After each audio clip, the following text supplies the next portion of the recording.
At this time, imbis na lagyan namin ng pehe. Pehe is the crab, the talangka. So kinuha na lang namin yung pinaka-aligi niya. Tapos kinumbay namin sa rice. So, I suggest maglagay na kayo sa plates nyo kasi meron pa tayo ilalapag na madami. Batok-batok. Enjoy!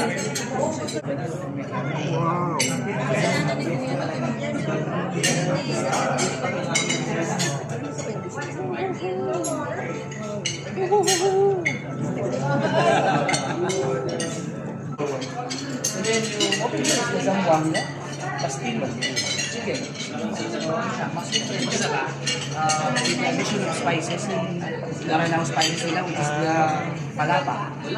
So, turmeric, cumin, then the beef, it's carne free. It's similar to our beef Tagalog. Sa kanila tawag carne free.